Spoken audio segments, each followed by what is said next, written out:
This message comes from Greenlight. Ready to start talking to your kids about financial literacy? Meet Greenlight, the debit card and money app that teaches kids and teens how to earn, save, spend wisely, and invest with your guardrails in place. With Greenlight, you can send money to kids quickly, set up chores, automate allowance, and keep an eye on your kids' spending with real-time notifications. Join millions of parents and kids building healthy financial habits together on Greenlight. Get started risk-free at greenlight.com/audio. Socks are the #1 most requested item at homeless shelters. Underwear second, and shirts are third. At Bombas, socks were first, made with comfortable details for everyday wearing. Then underwear, and shirts too, all designed to perfectly fit. At Bombas, every item you purchase means you're donating an essential clothing item to someone in need. One comfortable clothing item for you, one donated to someone in need. Bombas, comfort for all. Get 20% off your purchase at bombas.com/comfy. Streaming only on Peacock. John Wayne Gacy is suspected of having killed as many as 32. Straight from the killer's mouth.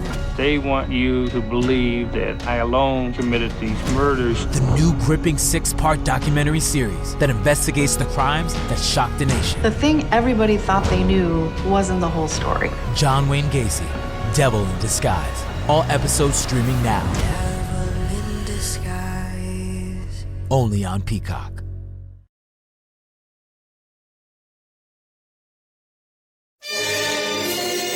It's the Opperman Report. Join digital forensic investigator and PI Ed Opperman for an in-depth discussion of conspiracy theories, strategy of New World Order resistance, high-profile court cases in the news, and interviews with expert guests and authors on these topics and more. It's the Opperman Report. And now, here is investigator Ed Opperman. Okay, welcome to the Opperman Report. I'm your host, private investigator Ed Opperman, president of Opperman Investigations and Digital Forensic Consulting. You can find my work at emailrevealer.com. Get an autographed copy of my book, How to Become a Successful Private Investigator. This show is brought to you by GetTheTea.com, Life Change Tea. I've been talking I've only been drinking this tea now for about 3-4 weeks, and I'm already down about 15 pounds. You gotta try the tea. I cannot recommend it enough. It really will absolutely change your life. I'm going to have Ronnie back, the owner of the company with the Life Change Tea, have him back to tell you all about it. But nothing but rants and raves from the people, not rants, but nothing but raves and people praising the tea, everybody who's tried it so far. So check it out, Life Change Tea at getthetea.com. It'll help you lose weight. It'll give you more energy. You drink it in the morning. You only need one glass. You can cut out all your coffee habit for the whole day. Very little tiny bit of caffeine in it. Getthetea.com. Okay, we have with us today James Stover, and he's the spokesperson, the co-spokesperson, along with Kim Borghese. We've had her on the show a couple of times for the Nevada Green Party. And we have him back on the show now because there's some controversy going on down here with the Green Party, kind of being misrepresented in the news. So we're going to have James Stover come on the show here and give us the straight scoop. But James, are you there? Yes, I am. Thank you so much. James, tell us about yourself. Who is James Stover? James Stover is a gentleman whose political activism pretty much used to begin and end with the voting booth, like a lot of other people. I'll try to give you the Reader's Digest condensed version. Was really looking for a candidate that espoused the ideals that I felt, that I believed in. As things played out, I saw that to be Bernie Sanders. And moving beyond that once a year, once every couple of years activism of walking in and out of the voting booth, I actually I went to the caucus. I participated in that. I went to the county convention where we essentially flipped the nomination process. At that point, I was a state delegate at the Nevada State Democratic Party convention. And was there for the entire 15 hours, and just the travesty of what we would call a democratic process. It was mind blowing. I always compare it to, we can always sit around a cup of coffee at a diner and say, oh, they're all corrupt. Oh, they're all in on it. But to see something play out over the course of 15 hours like I did with, starting the convention processes while there were still people coming in the building, to the registrants the delegates who suddenly out of nowhere their paperwork was incorrect. People shouting down the chairperson Roberta Lang and her overruling the clear, defiant, numerous shouts, voice votes of folks on the Bernie Sanders side. But that's, if anybody wants to look into that, there's plenty out there if you search. And honestly, I think more of it's on the alternative media side, because you didn't really get anything in-depth looking from a majority of the traditional media. Yeah, we've done many shows on that. We've done. That brings me up to the Green Party. No, wait. Before you get to the Green Party, though, James. Before you get to that, because we've done many shows about how we were robbed here in Nevada. As a matter of fact, and it started out even before the night before the caucus, because they ejected Christine Kramer off of the Credentials Committee, and she was almost arrested the next day. I had her on live on the air the next day when she was almost arrested because they had a sit-in. So they had to get rid of her first so that they could bring in their own folks, man. Stacked and rigged from beginning to end what went on here. And I would encourage people to go back and look in the archives for all the shows we did about the Nevada caucus and Nevada state, the county, caucus and then the state convention. It was just outrageous what went on here in Nevada. And that's what happened. I was for Bernie myself too as well. And then I went to the Green Party after that. But tell us about your work with the Green Party. Well, the very next day, I registered Green Party. I checked out their website, eventually started communicating with them, and over the next few months, volunteered my services for social media coordinator, and it's kind of evolved into, assisting with some of their communication and outreach efforts, which I've pretty much been doing since a few months after the convention of 2016. So for people who don't understand what the Green Party is, and they think it's just like for the environment, they think it's like an ecologist party. Describe to us what the Green Party is. It's my sarcastic remark is all the things that the Democrats say they believe in, but don't bother to put any genuine effort behind or pursue. But there are what they call the 10 key values, and I won't try to go through every last syllable and sentence, but the 10 key values are grassroots democracy, and everybody deserves a say, social justice and equal opportunity, ecological wisdom. We should operate with the understanding that we're a part of nature, not separate from it. So that should be taken into account in what we pursue, whether that's on the side of the economy or any other aspect of political governance that we're pursuing. Nonviolence, decentralization. I think you see that in some of the ways that the Green Party is organized, for better or for worse. There's not so much of a top-down process as there is a horizontal process. Community-based economics and economic justice. I think you would see a more genuine, heartfelt belief institutionally for a $15 minimum wage from the Green Party than from the lip service you would get from the Democratic Party, which isn't to say, this is the really tough part is, and I was one of those people for 20 years, considered myself progressive and considered myself a Democrat. But I think I just reached the point where, they're talking the talk, but they weren't walking the walk. I like to think that the Green Party actually is walking the walk. Anyway, 7, feminism and gender equality. The 8th key value is respect for diversity. The 9th is personal and global responsibility. And the 10th key value is future focus and sustainability. that in a nutshell. If you want to check out the website, both for Nevada Green Party or GP.org, I believe is the national one. You can read that in a little greater detail. And I think you would find from state to state, different Green parties might have different nuances. I don't think you'd see identical Green Party values across the board.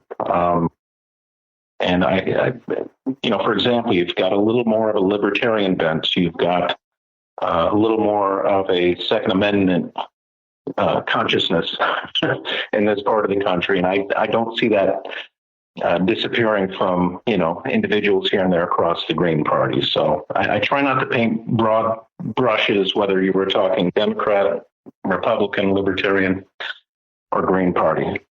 Now, institutional party habits and goals and pursuits, that's another thing. So, and how can we find you on Twitter and stuff like that, and Facebook?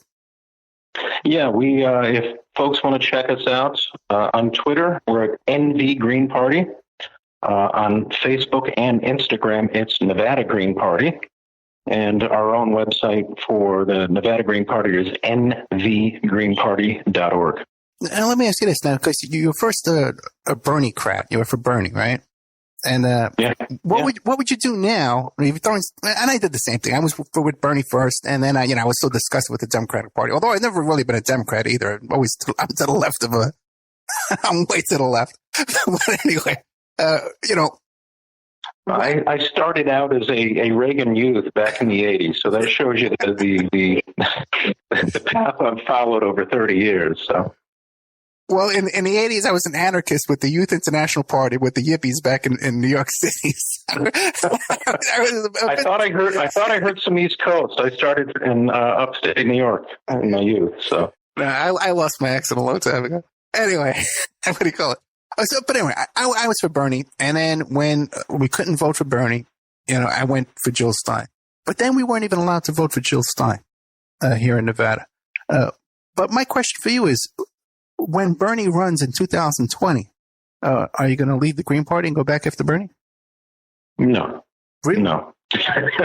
That party does not give, I'll use strong language, not too strong, but they don't give a rat's ass. They don't hear my voice. They were not interested in a democratic process. If anybody was at that convention and was a Bernie supporter, they know that. Yeah. They saw it. Face to face. It's the only public meeting I've ever left where there was Metro and security, standing shoulder to shoulder, basically saying, "Yeah, you got to leave." Yeah, well, there was even that. I think that depending on how things play out, I could certainly still vote for him should he secure a nomination. I do a lot of pondering and wondering, like a lot of folks. Is he just playing the strategic political posturing and positioning to get where he needs and wants to be, to get his legislative goals achieved?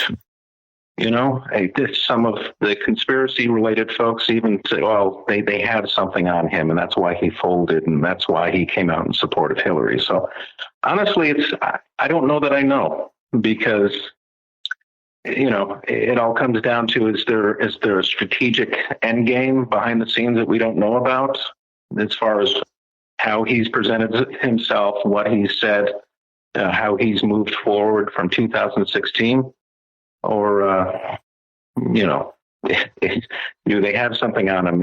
Are we being sheepdogged, so to speak? I honestly don't know myself, and I respect the work that Bernie Sanders has done and continues to pursue. I believe that they were shocked when they lost Nevada. I think they thought they had Nevada in the bag. And I think that, in fact, I know that in 2020, there's going to be a huge Bernie focus on Nevada. In fact, there are people already coming to town. Nina Turner's in town. Who's that other one? Lucy Flores. They're all, it's going to be a lot of focus on Nevada when he runs in 2020. So we gotta pull together and give it another try. But I know what you're saying. Hey, listen, I'm way to the left of Bernie too. So, still to this day.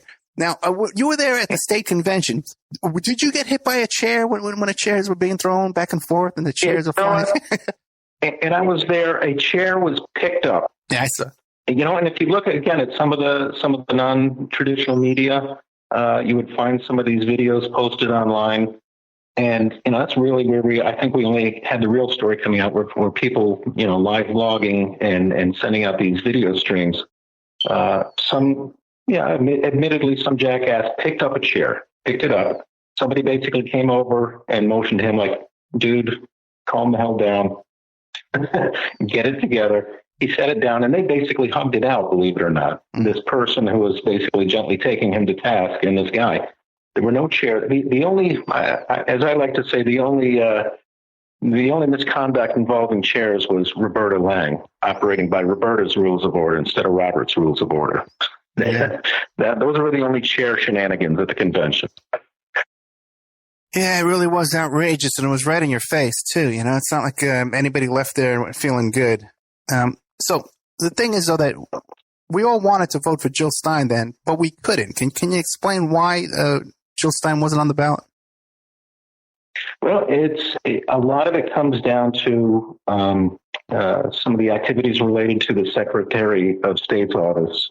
As pundits would tell you, one of the biggest obstacles Clinton faced in a swing state like Nevada was losing votes from Sanders supporters who switched to the Green Party.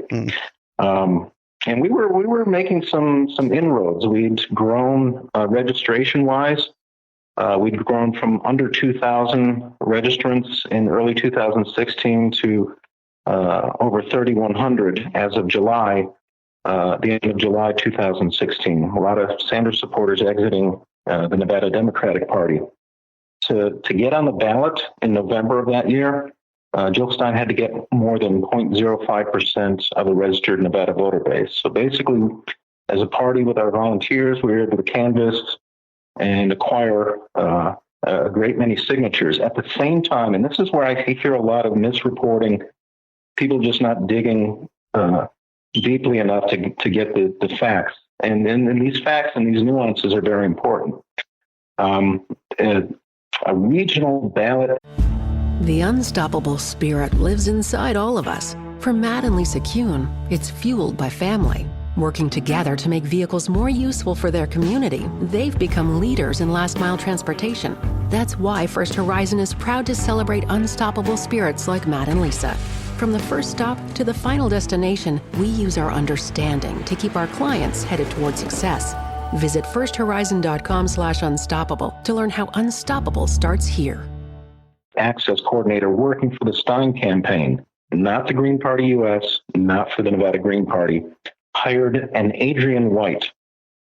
Did I lose you? I think we might have lost our connection here with James Stover. As soon as you said Adrian White.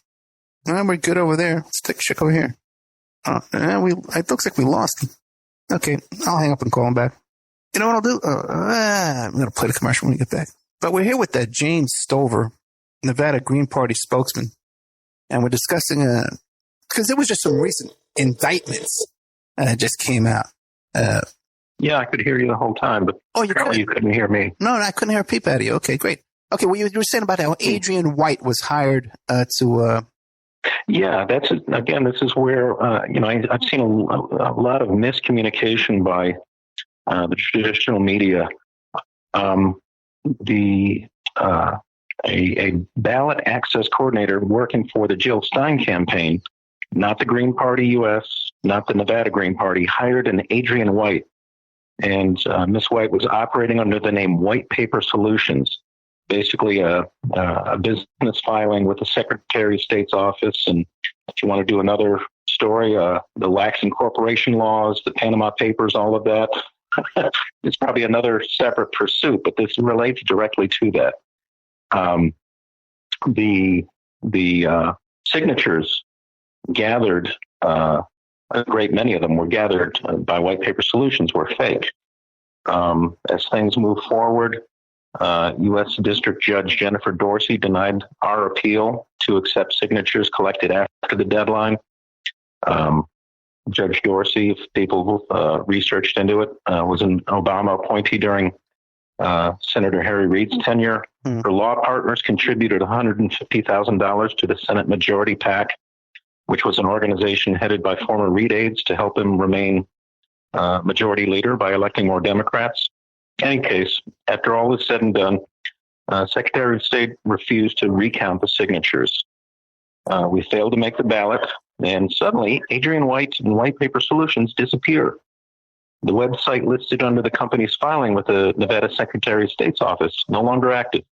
No sign of Adrian White, no sign of the company. Essentially, White Paper Solutions secured and handed over Nevada for Clinton. And from what we've been able to witness, she essentially has targeted the homeless. And I think you see this with this indictment that's moved forward. And now every few months, Secretary of State announces the indictment of another person being victimized by Adrian White. And then the resulting media headlines conflates illegal activities, Nevada Green Party. And we deal with the aftermath. And again, we're appreciating an opportunity like this to set the record straight. And this is what really kills me. You've got a Democrat. I don't know if you're familiar with former Nevada congressional candidate Dan Roll, a Democrat. Yeah. He challenged the Attorney General, the Secretary of State, the governor, to re-examine the prosecution of these folks, like this most recent person who was indicted. And we ask the question no one else can be bothered to ask: why isn't Adrian White being investigated? You know, why are you looking at these people on the street who gathered signatures or fake signatures? Why is no one going after Adrian White? How could that not be more self-evident? Yeah, that's interesting because the same issue. It's mind-numbing. Yeah, the same exact issue came up with Acorn, where, you know, they had hired basically homeless people, you know, and it's, I don't want to disparage people that they hire, they get those jobs, because my church gives out those jobs. Trinity Life Center has the City Impact Center.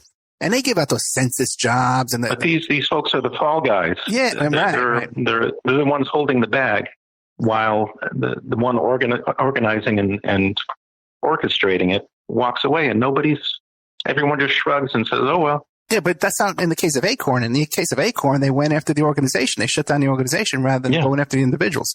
Let's take a commercial break here with James Stover, a Nevada Green Party spokesperson. And we'll be right back. We're talking about this recent indictment of some day labor types who are paid probably 5 cents a signature or 10 cents a signature. It's ridiculous to get signatures for the Green Party. And then the person behind the company just kind of took off. We'll get into more of that when we get back after these messages. And now a word from our sponsors. Hi, folks. Ronnie here from Life Change Tea. There's a lot of hubbub about the ramifications of GMOs. First of all, what are GMOs? Genetically modified organisms. Yee! Man-made organisms entering our body, changing and damaging us from the inside out. What's our defense? First of all, not eating them. Second, cleansing from them when we do eat them. Thank God for Life Change Tea at getthetea.com. Life Change Tea cleanses from toxins, heavy metals, and helps flush GMOs out of your body. Our unique blend of herbs help cleanse you from the inside out, helping you feel refreshed and clean of yee. We also carry unique one-of-a-kind supplements. So order online at getthetea.com. That's getthetea.com. Rid yourself of the yee that contaminates your food and water. Go to getthetea.com. That's getthetea.com. Get the Tea, your best defense. The Opperman Report is brought to you by SubhashTechnosis.com. Subash Technosis is a search engine optimization and website design company. They're located in India, so you know you're going to save a lot of money and get top quality service. They offer all sorts of business process outsourcing, data entry, banking BPO services, recruitment process outsourcing, software testing, offshoring, research network, customer care, press release, content writing and distribution, and much, much more. Now you can get a hold of Subash Technosis by email at info@subhashtechnosis.com. Their website is www.subhashtechnosis.com, and their Skype is ANUSHASUBASH. We all have questions. Did he do it or did he not? We all have opinions, but do we really know the truth? New evidence will now be presented and the ultimate answers will be revealed in the explosive documentary, Serpents Rising.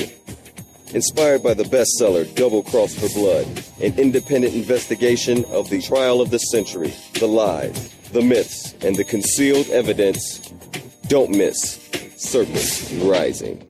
This excellent documentary film is available at Serpents Rising at Vimeo Videos on demand. Watch it for $1.99. I want to give a shout out to Shane McKay. You know, there's a lot of obstacles to producing the show and to recording the shows and doing these interviews, especially when you're dealing with the phone service and overseas phone calls and Skype, the audio levels of the guest and the host. So what we do now is when I record these shows, before we air the shows, except for the live segment I do Friday nights, we send the audio file over to Ireland, to Shane McKay. It's spelled S-E-I-N. And it's a gentleman, he came up from Ireland and he volunteered to take my audio and enhance it and edit it down. And now even too, he's editing the commercials for me in and out. And he's our resident audio engineer. And he's doing all this just to supporting the show here. Provides high quality audio and music production services remotely from his professional sound studio over there in Ireland. So if I can send him my tapes from here in the U.S., I send him email him the MP3. You could do this from anywhere in the world, wherever you are, England, Ireland, the United States, wherever you are, and Shane can handle it for you. He does audio editing and mastering, production management and technical support, audio enhancement and restoration, sound technician, and you can find him on Upwork.com under S-E-I-N and then the letter M. M as in McKay. But his email address, SEINMACKAY@gmail.com. Shane, I can't thank you enough for helping out here. Remember, all these shows on Awake are brought to you by emailrevealer.com. You can go to emailrevealer.com and get a copy of my book, How to Become a Successful Private Investigator. You also do all the kind of different services for you. Online dating service investigations called an online infidelity investigation. And that's where you give us your husband or your boyfriend, your girlfriend's email address, and we trace it back to their online dating websites. And we return a list of all the dating sites that email is registered to. We can expand on that investigation and trace it back to porn sites, escort service sites, swinger sites, gambling websites, and even prescription drug websites, and all kinds of digital forensics, computer and cell phone digital forensics, where we can recover deleted content from an email or a hard drive and produce a report for you that you can use in court. That's emailrevealer.com, or you can contact me at oppermaninvestigations@gmail.com. Okay, welcome back to the Opperman Report. I'm your host, Private Investigator Ed Opperman. We're here today with the Nevada Green Party spokesman, James Stover. Now, just in the interest of full disclosure, I'd like to let the audience know that I also was involved in gathering signatures for the Green Party, even before because I wanted the Green Party on the ballot. So whenever we would go to these protests here for what's that thing, the Standing Rock, or Black Lives Matter, stuff like that, we'd bring our petitions with us and we'd get signatures on there and stuff like that. And then we went down to Pahrump. We manned the booth down there, Pahrump. And I was aware of the dangers of getting arrested, okay, in this kind of situation, because it is, you're signing an affidavit, you have to get it notarized. And a friend of mine, Reverend Ed Pinkney from Benton Harbor, Michigan, 67 years old, he got 2 to 10 years because he was trying to have a mayor recalled. And what happened was they said that 4 dates were changed. And they didn't even need those signatures, but 4 dates were changed. And then they had a sham trial where it was a political conviction. They got 2 to 10 years. So everybody around me always warned them, that you got to really, really be careful what you're doing here because it's serious business. But in this case, this Adrienne White and her partner, they weren't actually, they don't have any notarized signatures, right? They never notarized it. Well, it's the, not that I know of, no. Yeah, because Kim was telling me that they were telling her, Kim Borghese was telling me that they were telling her, yeah, we're out getting signatures too.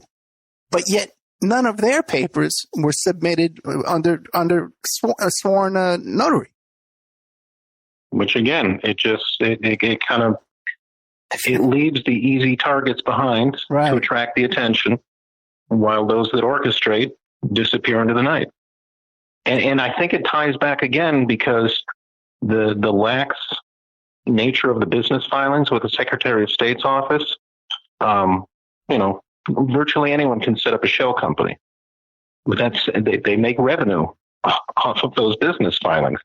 If anybody wants to read a great overview of that, there's a gentleman by the name of Hugh Jackson, had an editorial April 27th of last year in the Nevada Independent, really just taking the Secretary of State's office to task for that. And this again ties into I don't know if people are familiar with the Mossack Fonseca, the Panama Papers.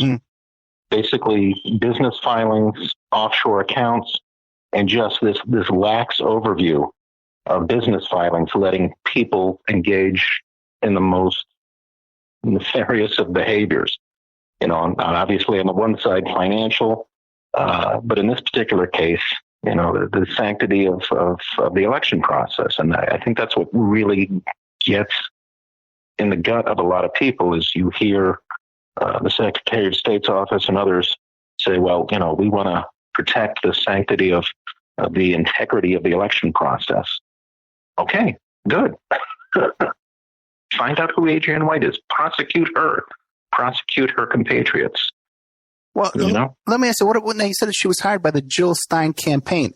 Have we tracked down who the person is that hired them? I believe that's known to Kim and a few other folks. To me, it's less about. Admittedly, they should have done some better vetting as far as who is this person, what is their background, what is their level of knowledge. And I will say, yeah, I think on the national level with that campaign, somebody dropped the ball. Right. But that being said, the criminal act, the criminal behavior is on the part of Adrienne White and her colleagues. Now, since then, has anybody verified her previous employment, her previous businesses or licenses or anything like that? You basically had different individuals that I've witnessed their pursuits over the internet, and it's quieted down because people get distracted. There are other pursuits, there are other distractions. But at the time, a few people had attempted to track her down, and I believe, and again, it gets a little murky as far as what's a legit fact that's uncovered and what's not. Supposedly, her and her partner, there was an appearance on divorce court, right, or something similar to that. I guess we lost your audio again. Are you hitting mute or something? I'm going to try to call you back. We're here with the Dan. I'm going to call you Dan Stover now. James Stover. Okay, I got Dan Roll on my mind. We're here with James Stover. I'm going to call him right back here. Get some kind of mute button or something he's hitting over there. It's causing a lot of problems. But it definitely was divorce court. And a little thing I could tell you about people do that for a living. They go on these game shows and talk shows like that. It's just a bad connection killing us. Oh. Yeah, that's okay. It happens quite a bit, to tell you the truth. Now, so she was on divorce court. What else were you saying about that? If that is indeed the same Adrienne White, which I suppose it is. Oh, wait a second. But we have a picture of her on divorce court. I've seen that. Saw the clip. Now, has anybody seen her in person and talked to her in person and verify her face? Again, there were some folks in the Green Party just as I was joining it who may have. There's been some turnover. I don't know specifically myself. Okay. All right. So we really don't know what she's done previously. Do you think it's possible? Because there was a lot that went on with the Clintons. We had a whole series of reports from Nico House, who talked about, especially North Carolina, about how the Clinton campaign inserted people into the Bernie campaign, basically to sabotage. I think it went on here a bit too here in Nevada. And then what went on, forget it, with the Trump debates and stuff like that here in Nevada was just outrageous. But is there any kind of... I wouldn't, not to be conspiracy minded, but it wouldn't surprise me. We've our private social media pages for discussion. We're always very cognizant of the fact that, just anybody could conceivably want to join and, take part in the discussions, find out what's going on, so discord or disagreement. So, we typically will ensure that, these persons are registered Green Party before we, make them part of the discussion in those private groups. And people have speculated that perhaps the Clintons inserted this Adrian White into the mix. I'm sorry, you're breaking up on me. Yeah, people have speculated in the group that the Clintons inserted Adrian White into the mix here to cause problems.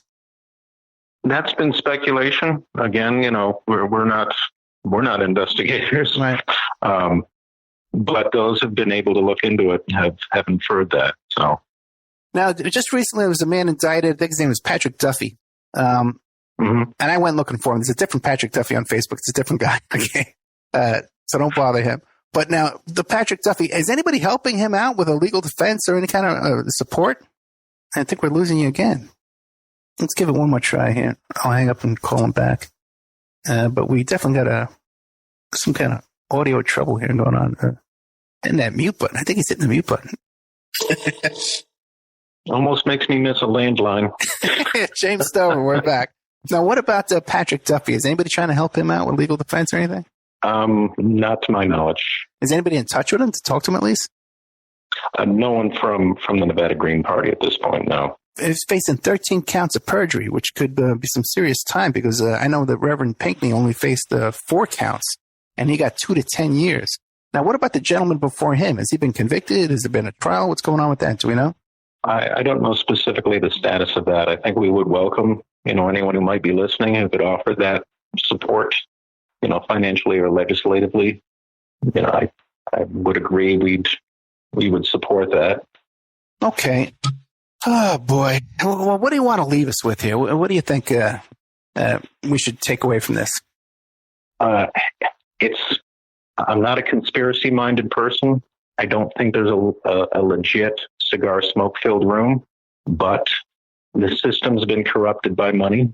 The parties, the majority parties in power, the Republicans, the Democrats, while they may not agree on how to get to what they see as the right agenda, the right goals for the country, will agree they like being in power and they like money. And the sheer nature of that means they've established rules and regulations that makes it absurdly difficult for libertarians, Greens, or what have you to attain ballot access. And if you really want more choices and more voices, the money feeds the machine. And we don't accept corporate. The Nevada Green Party does not accept corporate donations. And I think that is of value. At the same time, they can solicit a lot of volunteers. They can put together a lot of gears and put together a big machine to move their agenda forward. We're relying on volunteers. I work a full-time job. This I do on the side because I feel it in my gut. I believe in it. So if people are saying, what's the Nevada Green Party doing about it? If you want something done, hey, bring something to the table. Yeah, I basically will put that challenge back in their lap. Help us. Donate your time, donate your money, consider a run for office, because the duopoly, and I hate that language because it just sounds like, political shots off. But right. If you want things to change, you're going to have to come to the table yourself and make something happen. Like the young people with the gun rights efforts taking place right now. They just said enough. I'm going to make it happen myself. And that's what we need. We need more people diplomatically ticked off enough to take some political action. Well, James, thank you so much. I can't thank you enough for coming on the show and explaining to what really happened here. And tell people again. I appreciate the opportunity. Yeah, remind people where they can find you on Facebook and your website and all that kind of stuff. Yeah, we try to keep a pretty robust social media presence. You can always check out our website at nvgreenparty.org. You can find us on Facebook and Instagram, Nevada Green Party, and on Twitter at NV Green Party. James Stover, thank you so much. If anything new pops up in this case, you want to give me a call, we'll put you right on the air, okay? You got it. I appreciate it again. Thank you so much. Okay, they had James Stover, Nevada Green Party spokesperson. You know what? I'd like to even kind of bring this up too, because we're talking about Clinton infiltration and the sabotage and arresting these poor people, and how Jill Stein was denied her seat. We weren't even allowed to vote for Jill Stein because she wasn't even on the ballot. But, some of the other people I spoke to from the Green Party were hesitant to come on the air and expose themselves, again, out of fear for their employment and their jobs. I got to put that out there. I can't withhold that from you. And that's concerning. We were robbed here, people who were Bernie supporters. We were robbed here in Nevada. There's no doubt about that. We've covered that extensively. If you're just hearing this story for the first time, you're saying, well, what went on, Ed? What's going on? Go back and look at my reporting, the shows I did with Nico House. You can find them in the archives, on the YouTube archives or Spreaker.com or iHeartRadio. The shows we did with Nico House, where he talks about how the Bernie campaign, especially in North Carolina, was infiltrated by Hillary supporters and sabotaged things. Causing that chaos and disorganization and stuff like that. And I saw that here in Nevada too. And I suspected, and at one time I even said, hey, if you don't get back to me, the next show I'm going to do is about how chaotic and disorganized you guys are over there. And they got back to me right away. So we saw it here too in Nevada. It was a lot of sabotage and nonsense going on. Then look up a show I did called Bernie Delegates Being Arrested Right Now. And that's the story of Christine Kramer, who was the credentials. She was the chairman of the credentials committee. It was her job to check people's credentials at the first caucus, at the Nevada caucus. And I went there and I caucused. And let me tell you something. This thing was rife for abuse. It was rife for corruption. It was rife for ballot stuffing. You went in there, you got on a line, and they told you give me your zip code, you tell them what district you're in, and they send you to a classroom. But I didn't recognize anybody in that classroom. It's supposed to be your neighbors, people you live right next door to you. I didn't recognize anybody there. And I don't want to sound racist or whatever, but there were a lot of black people in there, and there's not that many black people in my neighborhood where I was living at the time. There just wasn't, So very odd. And I lived in an apartment complex, so the people in my district would have been people in that complex. Everyone there knew me. Yeah, I remember I did shows about this. I would talk about the people walking their dogs around. They would talk about me, and I started talking about them on the air, and they got mad at me and the girls with the wine, the boxes of wine who lived in the apartment nearby. I knew everybody in that neighborhood. Everybody knew me, and I didn't know one person in this voting here in this district. My precinct, it's called your precinct. And that's ridiculous, And then we were robbed. We did win the Bernie delegates when they were counted at the county convention. We had more actual physical delegates than Clinton did. We won Nevada. And when they got to the state, the first thing they did in the morning, they said, well, we're going to overrule everything that happened at the county convention, and we're going to start fresh. And they made that ruling. Like James Stover just said, while people were still walking into the convention, they hadn't even started yet. And by the way, too, all of these things, a lot of California plates out in that parking lot. People saw it, and there's video of them bringing people in who hadn't been registered and stuff like that, and hadn't had their credentials checked, and they just brought them right in. But when you went in there, especially to the original caucus, they could have sent you to any room where they knew they needed more Bernie people or Hillary people. They could have rigged the whole thing. It was way too easy. They just hand you some card. There's no number on the card. They could have handed those cards out to 1,000 people and brought their friends and stuff like that. Just like I saw and I reported on when I would go to the Hillary campaign rallies when no one would attend, and suddenly they'd bring in 100 union workers, construction workers with hard hats and tool belts on, and bring them in to fill up the crowd. Okay? I saw this with my own eyes. No one else reported on this. And John Ralston, who sees chairs flying, and he reports on chairs flying, was standing right next to me. He saw them bring in these union guys. He knew they were bussed in. He didn't report on that. And also, too, he saw what they did to Christine Kramer. He didn't report on that. He read the Democratic Party press release and his reporting. We'll be right back after these. And now a word from our sponsors.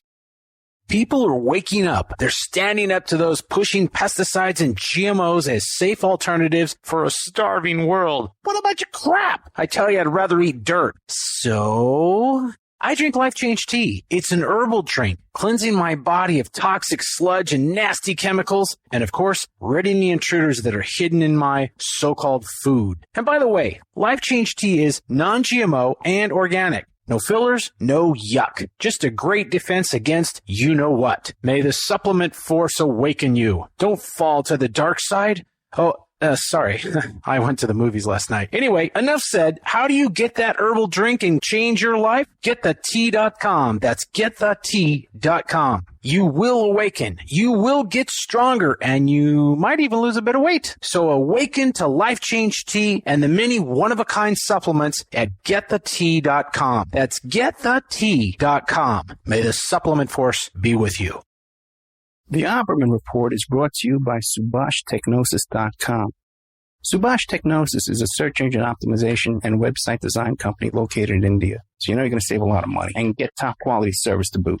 They offer all kinds of services, business process outsourcing, data entry, banking BPO services, recruitment process outsourcing, software testing, offshore research networking, customer care, press release content writing and distribution, and much, much more. They offer website development, e-commerce solutions, mobile responsive designs.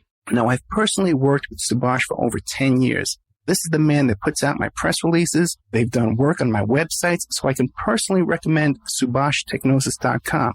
You can find the link to Subhash Technosis at OppermanReport.com and also AwakeRadio.us.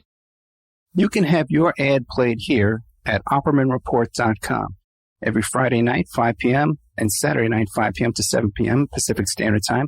And on Friday nights, too, we do a live portion for 1 hour that I just do a live monologue. The ads are very, very inexpensive, and they're also played in the Opperman Report member section. In the member section, you can find all kinds of exclusive content that you won't find anywhere else. It's as cheap as $6 a month, $20 a quarter, or $75 for a year. If you contact me directly at oppermanreport@gmail.com, I'll set you up with a little special deal there where you get a discount if you PayPal me directly, and you can get a copy of my book.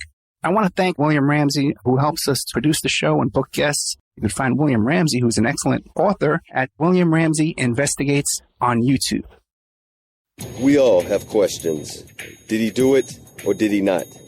We all have opinions, but do we really know the truth?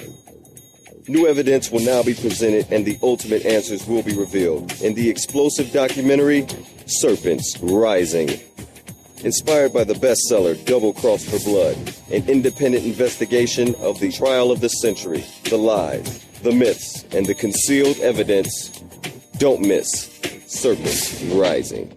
This excellent documentary film is available at Serpents Rising at Vimeo Videos on demand. Watch it for $1.99. Okay, welcome back to the Opperman Report. I'm your host, Private Investigator Ed Opperman. We were just speaking to James Stover from the Nevada Green Party, talking about how the recent indictment, 13 counts of perjury on this young man, this gentleman, Patrick Duffy.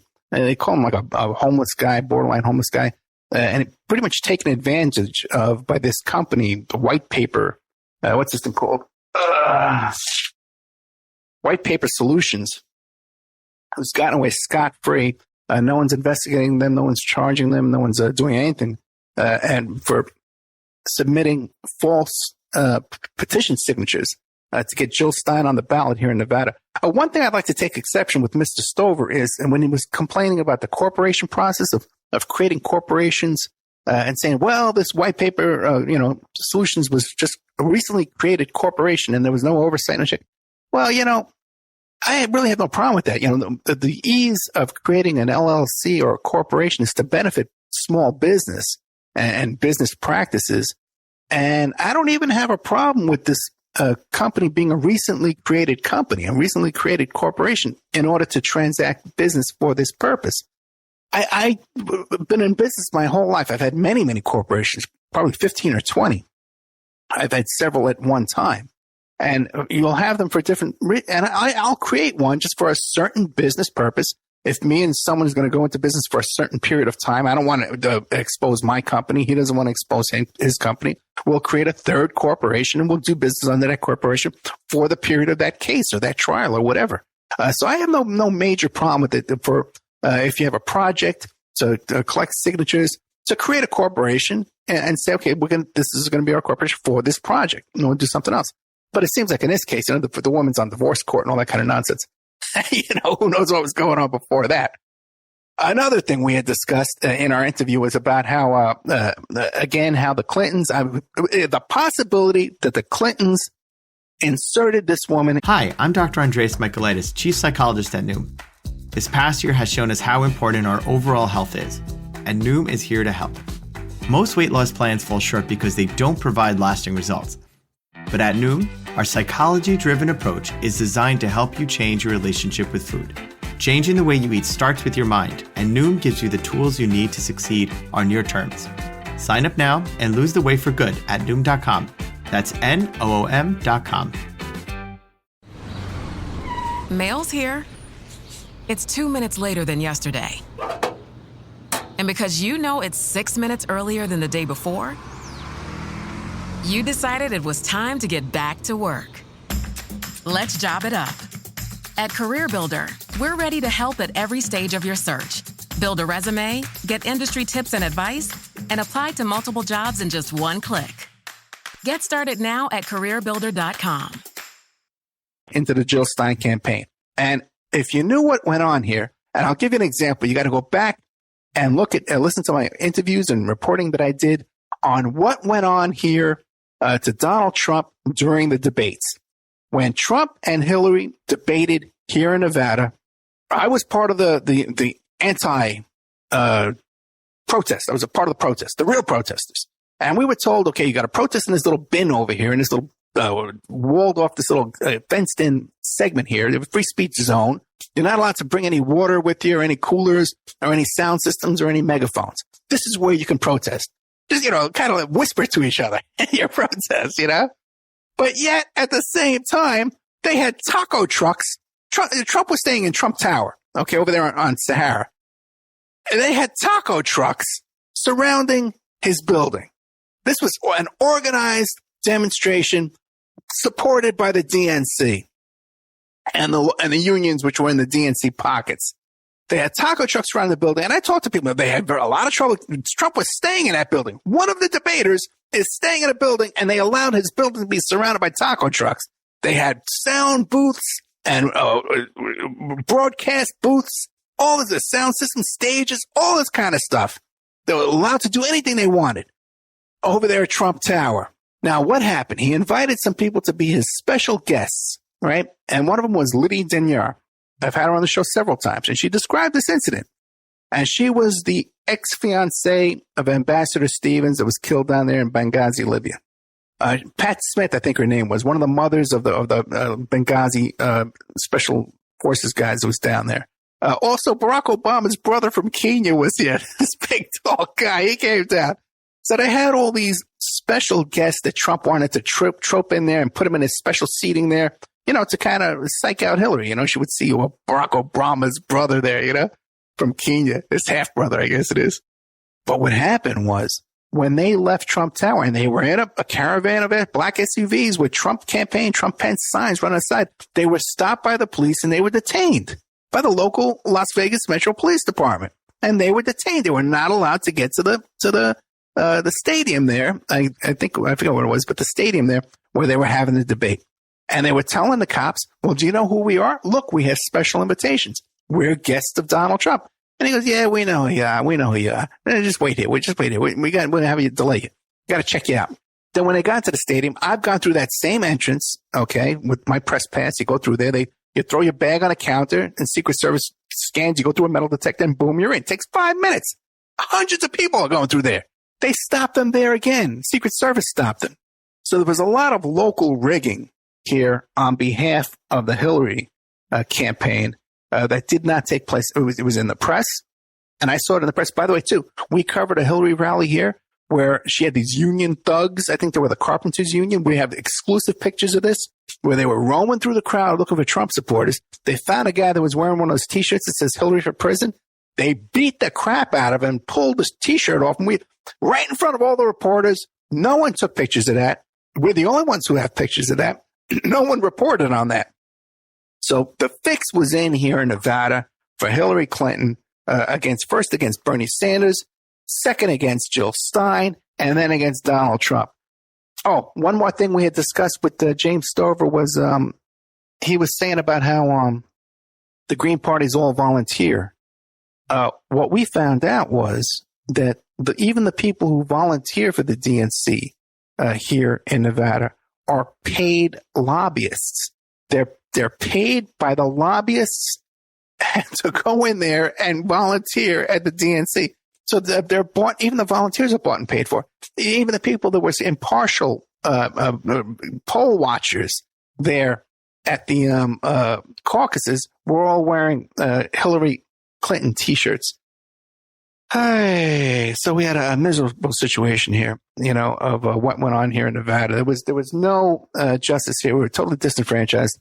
And hopefully in 2020, I know for a fact that Bernie Sanders is doing increasing groundwork here. He's already preparing. He's already sending people here to town. Okay. And they're preparing the groundwork for his run in 2020. And I believe that if he takes Nevada, again, he's going to take the other states he took before us. We're the third state. If he takes Nevada, I think he'll have the momentum to take the general election. I want to thank James Stover from the Nevada Green Party for calling in and straightening out all the questions we had about these recent indictments of 13 perjury counts for this young man, Patrick Duffy, who probably didn't even write those signatures himself. If you look at this email I got from Kim Borghese, she describes how when she reviewed these documents, it looked like they just went through the voter registration rolls, and then there was a list being used. That's basically what went down here in Nevada with the Green Party and all that kind of stuff with that. Now, if you like the show, keep in mind there's a lot more in the members section at OppermanReport.com. Okay, and that's how what we use. I know we have some advertisers on the show and all that, but really what supports this show is the members section. You sign up, you become a member. So if you like the show, that's what we need to cover the expenses.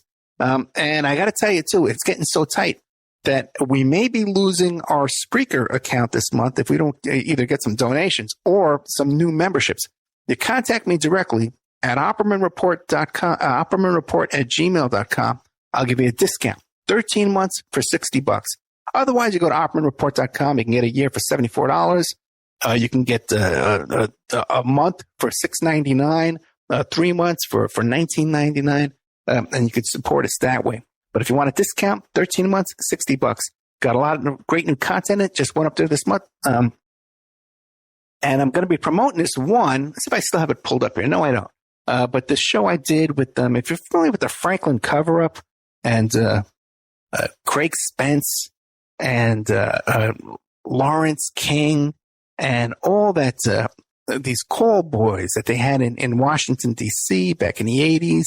And there was all kinds of blackmail going on. And we have an interview with the guy, Henry Vinson, who was the author of Confessions of a D.C. Madam. He's not that other madam. This is one, the lesser known madam. He was a gay male, and he was supplying gay male escorts and call boys as part of this blackmail ring. He was being blackmailed himself. This is a very rare, exclusive interview with Henry Vinson.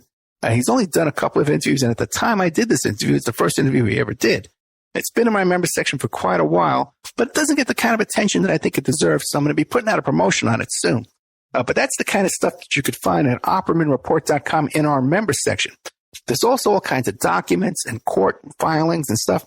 I'm going to be putting in there some documents. I just did a report the other evening about Chappaquiddick. And I got some exclusive Freedom of Information Act FOIA requests for the FBI, and it discusses about how some of the Watergate burglars, E. Howard Hunt and James McCord, were involved down there at Chappaquiddick, trying to get charges brought up on Senator Ted Kennedy in Congress for his ethics, misconduct charges. There in the Senate. It was written by E. Howard Hunt under the name of Patterson. Did a whole report on that the other evening. You can check that out. So there's all kinds of great content there in the member section besides those exclusive shows. And once again, that's how it supports the show here. Again, if you want to advertise, we got great advertising opportunities here. It's so cheap. You would not believe it. Contact me directly at oppermanreport@gmail.com, and I'll hook you up with a great advertising deal at oppermanreport.com. What do I have coming up? I have an interview coming up with Gretchen Bonaducci, the ex-wife of Danny Bonaducci. Remember him from the Partridge Family. He's gone on to have a very colorful life of drug addiction. He got arrested for beating up a tranny. He was hiding in a closet naked when the cops came and found him. Really, and he did this documentary, this reality TV series called Being Bonaducci, where he really revealed himself in a steroid use. And now a word from our sponsors. Hi, folks. Ronnie here from Life Change Tea. There's a lot of hubbub about the ramifications of GMOs. First of all, what are GMOs? Genetically modified organisms. Yee! Man-made organisms entering our body, changing and damaging us from the inside out. What's our defense? First of all, not eating them. Second, cleansing from them when we do eat them. Thank God for Life Change Tea at getthetea.com. Life Change Tea cleanses from toxins, heavy metals, and helps flush GMOs out of your body. Our unique blend of herbs help cleanse you from the inside out, helping you feel refreshed and clean of yee. We also carry unique one-of-a-kind supplements. So order online at getthetea.com. That's getthetea.com. Rid yourself of the yee that contaminates your food and water. Go to getthetea.com. That's getthetea.com. Get the tea, your best defense. The Opperman Report is brought to you by SubashTechnosis.com. Subash Technosis is a search engine optimization and website design company. Their website is www.subashtechnosis.com, and their Skype is ANUSHASUBASH.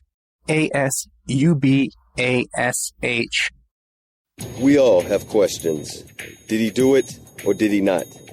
We all have opinions, but do we really know the truth? New evidence will now be presented and the ultimate answers will be revealed in the explosive documentary, Serpents Rising.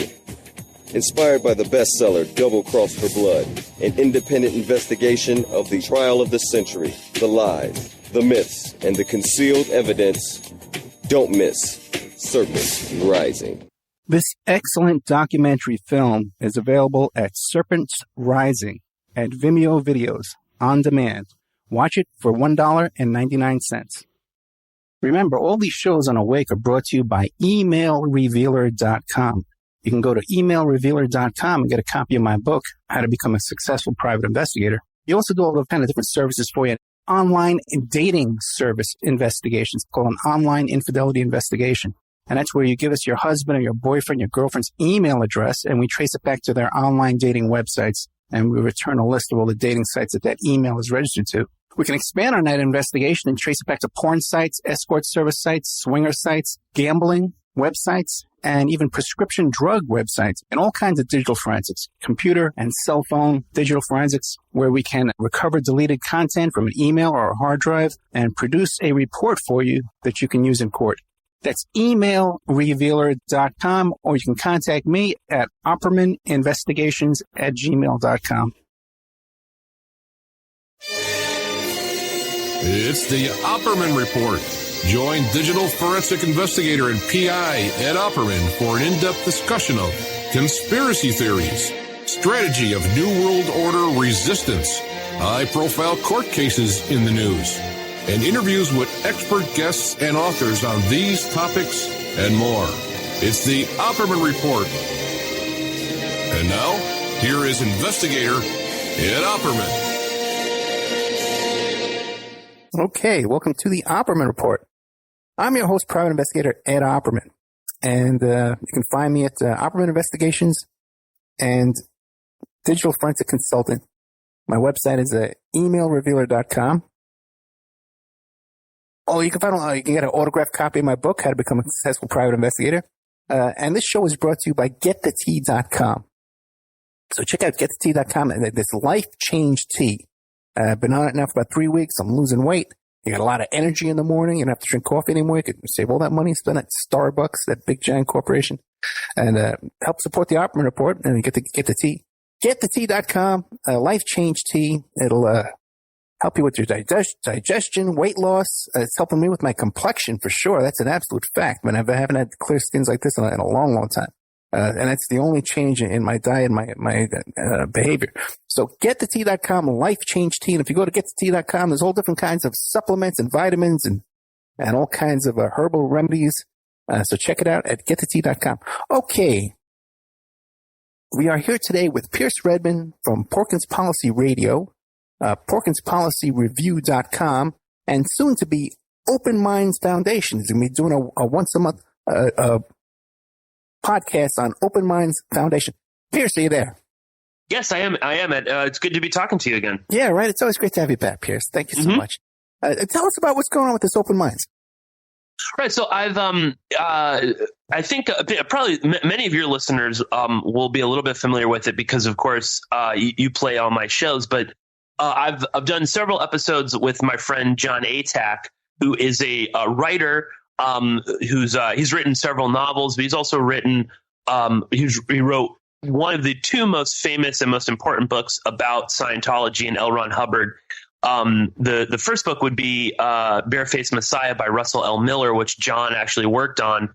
And then there's John's book, which is Let's Sell These People a Piece of Blue Sky, which is all about Hubbard, Dianetics, the history of Scientology from Hubbard's early days all the way through to, in the most updated version, all the way through to David Miscavige. But John has also written an excellent book called Opening Minds, which has a larger subtitle, but that's all about basically undue influence, brainwashing, toxic relationships. And John helped found the Open Minds Foundation, which you can go openmindsfoundation.org is the web address, and you can find a ton of different resources about combating undue influence, cults, manipulation. There's just so many interesting people associated or working for Open Minds. I think you've interviewed him before, Steve Hassan.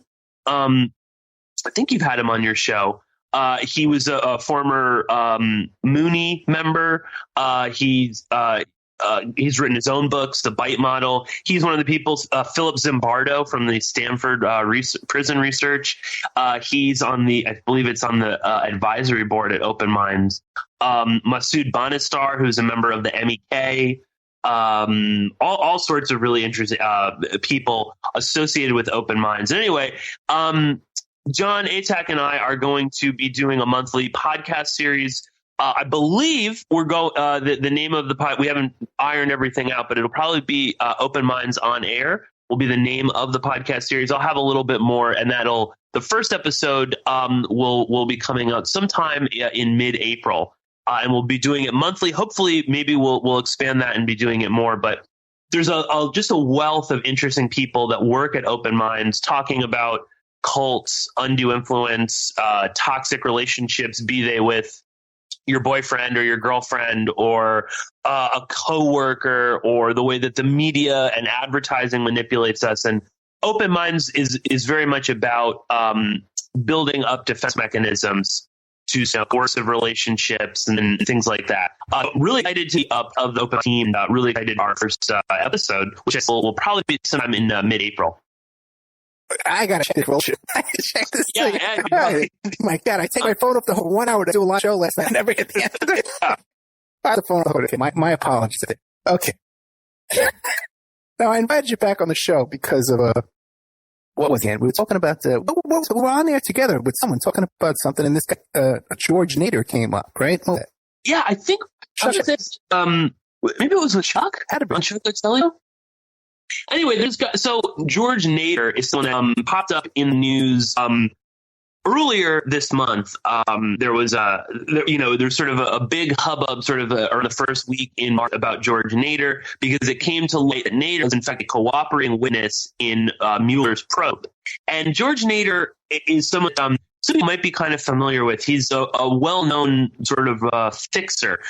He's a Lebanese American, so he has all sorts of attacks in Lebanon and Middle East. Currently now sort of in hiding.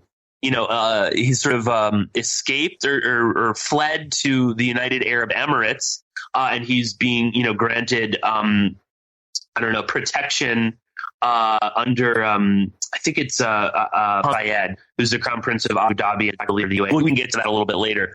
But anyway, George Nader is known as I said, a type of fixer, very prominent in the 1980s during the Iran-Contra stuff. Nader actually was in Iran in the mid-80s, negotiating with sitting with the Ayatollah. He hung out with members of the Mujahideen. He was a go-between to free American hostages in the mid-1980s. Hezbollah kidnapped a bunch of them in Beirut. And it's alleged again that, when he's hanging out in Ayatollah's house, he was in large part negotiating part of the Iran-Contra deal. So he's well known. He is also, well known because he was extremely close with Stan, and he frequently visited the house all throughout 2017. Supposedly, and other people have reported he could just sort of walk in. He didn't have to make an appointment necessarily. Bannon referred to him as one of his best friends. And Nader is a person who actually set up the meeting in the Seychelles between this Russian businessman and Eric Prince of Blackwater and the Council for National Policy, a whole bunch of other nefarious groups that Eric Prince is involved in. Nader is the one that actually set up this infamous meeting. And apparently this is why Mueller wanted to approach George Nader. And apparently this was Nader was caught in Mueller's web just before Trump's inauguration. Nader was, I think, switching planes just outside of Washington on his way to none other than Mar-a-Lago. And he was approached by Mueller's investigators. His electronics were seized, and then he was allowed to go talk to a lawyer. And then apparently soon thereafter, he decided to be a cooperating witness in this investigation. Now, it also came to light that back in 1985, there was a criminal case against George Nader. Wait, before we get to that, let me ask a couple of questions. Now, we know he was given immunity by Mueller. Now, but you said now he took off to the UAE. Now, is he planning to come back, or is he gone for good? I have no idea. This was I think this was first reported a big way by the Daily Mail. I believe they were the ones that kind of broke the story that he had fled. I don't know if fled is really the right word. I mean, again, I find it hard to believe that Mueller didn't know this was going on. I would assume if you are a cooperating witness in an investigation this large, I mean, people are keeping tabs on you. It's kind of amazing he didn't have to revoke his passport. Right. You would think someone like that, I mean, you're not allowed to travel around. I mean, he probably wouldn't even really be allowed to travel outside of DC, I would think. Or maybe, Arlington or something like that. But apparently, he got on a plane and flew back to the United Arab Emirates. This was, there were rumors that this was sort of, at the behest of Mohammed bin Zayed, who wanted to, hear firsthand what Nader had actually said to Mueller during these interviews. And just a little bit of clarification, Nader is essentially like the right-hand man to Mohammed bin Zayed. He is a very prominent advisor to Mohammed bin Zayed. I'm fairly sure he's probably registered as a foreign agent acting on behalf of the United Arab Emirates. And there is a larger story also we can get to about the UAE, money that was being funneled through Mohammed bin Zayed to George Nader in order to influence certain political decisions against Qatar. And we can get into that a bit later. But he also seems to have fled in part because of the revelation that he was arrested and charged with for child pornography in 1985. Was apparently I believe this was sort of always a rumor, and it certainly was. People were aware that it had happened. But it was widely known in the media. That became widely known in the media, and then this also led to more revelations, including the fact that he actually spent a year in prison in the Czech Republic for molesting young boys. And after this became public, this is when Nader seems to have fled or left to the Emirates. Now, or was it that he was arrested for the child porn?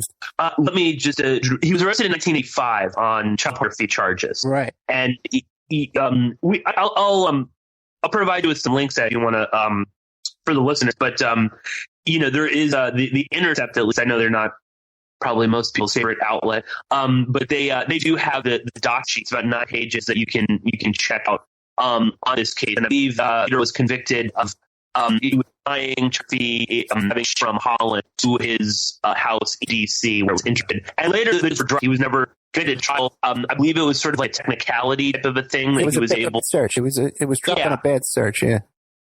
So these were dismissed, and that was sort of the end of it. And for a little while, that was sort of story, that he had been, that there was this charge, but that it was dropped, and then that was it. And then it basically came out that I believe it was around like 2004. I'll try to double check. 2003. Nader was convicted in the Czech Republic of multiple counts of abusing minors, including one, I believe, in a hotel like lobby or something, or like in a back room of a hotel. He actually did spend a year in prison in the Czech Republic. What he was doing in the Czech Republic time? No, but I would assume it was probably like lobbying stuff. I mean, he is also, that is sort of what he does. I assume it was some sort of business dealings in Prague. I'm looking right now. This is from the AP, which I believe is the outlet that actually broke this. Quote, George Nader was convicted by Prague's municipal court of 10 cases of sexually abusing minors and sentenced to a 1-year prison term in May 2003. This is a court spokesman that spoke to the Associated Press. She said the crimes occurred between 1999 and 2002. She said Nader served time in a Prague prison, though it isn't clear how much. He was then ordered expelled. And this is, he apparently was engaged in sexual acts with a 14-year-old boy in a room at the Hilton Hotel in Prague. He was exposing himself. Pretty nasty stuff. And as far as I know, this was not known at all. I mean, that was news to me. So obvious, and I mean, that should come as no surprise. I mean, these sort of people are able to kind of cover this up. As you can see right there, I mean, even the court, spokesperson for in Prague isn't sure how much time he really served, and then he was just sort of let go and expelled. So some sort of backroom thing in order to get out of there. So he was arrested in 2003? He was convicted. Yeah. The conviction was 2003. Convicted in 2003. So then he would have had to spend his sentence after that, 2004, let's say he gets out 2005. And then he really lands on his feet because 10 years later, he's walking into the president's country club down there in Mar-a-Lago. Absolutely. And he's working directly for the Crown Prince of the United Arab Emirates. I mean, that's a pretty cushy job as well. Yeah, but they do that over there. They got those dancing boys over there in the Middle East. All those Emirates got those, they're all. Yeah. I mean, they're all, not all, but many of them are pretty sick, degenerate. No, I think they all do it. I think it's a common thing that they all do it. That they have those dancing boys. You've heard that expression, right? Yeah, in Afghanistan, for sure. Yeah. So, okay. So, and when you think he got into this inner circle with Trump through Bannon? Yeah, I mean, I wouldn't really be surprised if Nader wasn't already kind of on that radar. He is, I know that there is this popular conception that Trump is draining the swamp. I think you did I like the title to one of your episodes recently, straining the swamp. With Bolton's mustache. Yeah, exactly. Yeah, I know. But, George Nader is, if you were to look up in the dictionary, deep state, you would see a picture of George Nader. Yeah.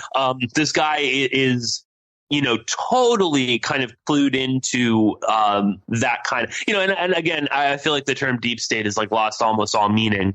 But if you're talking about somebody that is, kind of floats around between, government, businesses, lobbying, arms dealers, military contractors, setting up mysterious meetings between Russian businessmen and mercenaries like Eric Prince. I mean, that is, for lack of a better term, a member or an actor operating within the murky background of the deep state. That is George Nader, 100%. Yeah, that is his job. He's a fixer. Yeah, we can't overlook, that Eric Prince right now, he's in litigation right now where there's witnesses against him who claim that he's committed murders, and these witnesses have been awarded anonymity. They can testify anonymously by the judge. The judge considers their affidavits so credible that he's allowing them to remain anonymous in this lawsuit as witnesses against Eric Prince because he's a danger to them. Mm-hmm. This is very uncommon. This is something that happens all the time, so people got to keep that in mind about Eric Prince too. Now back to this Nader guy. He had to have had intelligence connections too as well to be negotiating back and forth with Hamas and Hezbollah, all this kind of stuff. Oh yeah, definitely. Oh, for sure. Yeah. No, he definitely has deep connections all over the Middle East. I mean, that is his primary focus. Is acting as a fixer, mainly in that region. I mean, that's why he's the advisor to the head of the UAE. That's how he was able to, hang out with the Ayatollah in his house. Remember that evil Ayatollah that had to go and was so horrible that we were, buying guns from and stuff. Yeah. But and the same goes for Hezbollah. The same goes for any of his connections. And this is again, in part, I think how he was able to set up, meetings like this in the Seychelles. Now, do we know if he's cooperating with Mueller? But do we know if it's anything besides this meeting down at Seychelles? What else could he be talking to Mueller about? I'm not. Well, I mean, he could probably be talking to Mueller about a whole lot of things. Yeah. There is also, there's another little scandal that has sort of erupted as well, linked to this. There is Elliot Broidy is a big GOP fundraiser, and he gave a huge amount of money to Donald Trump. His emails have been leaked recently. Now, Broidy is alleging that Qatar hacked his emails and released a bunch of them. And he's actually filed a lawsuit in the U.S. District Court in Los Angeles accusing Qatar and its agents of hacking into his and his wife's emails and providing stolen documents to media outlets in order to damage his career. Now, this is also kind of part of this whole story because it turns out that money from the United Arab Emirates was funneled using George Nader as an intermediary to Elliot Broidy. So I think it was some $2.5 million given to Broidy. And this was Billy Nader said, I'm going to, create an invoice and charge me $2.5 million for, whole things and things like that. He did that. The money was transferred to a Canadian company, as a third party, directly into George Nader's bank account. Into Elliot Broidy's bank account. And then from there, Broidy began lobbying very heavily against Qatar. He built, he had this big sort of anti-Qatar conference that was hosted by the Foundation for Defense of Democracies, which is one of the most prominent neoconservative think tanks, very influential. They run the Long War Journal, which is an excellent blog, albeit run by some lunatics. They hosted this event, and then shortly thereafter, Ed Royce, who chairs the House Foreign Affairs Committee in Congress, he introduced this very extreme bill calling Qatar, the biggest exporter of terrorism, calling for really extreme sanctions against Qatar. And for, a while now, Ed Royce had been receiving money from Broidy. So he was Broidy after he got this a dump of money from the United Arab Emirates. And also in this timeline, Broidy is given this money. When you order a new video game or a golf club or a blender, and then it arrives at your door, you get a little thrill.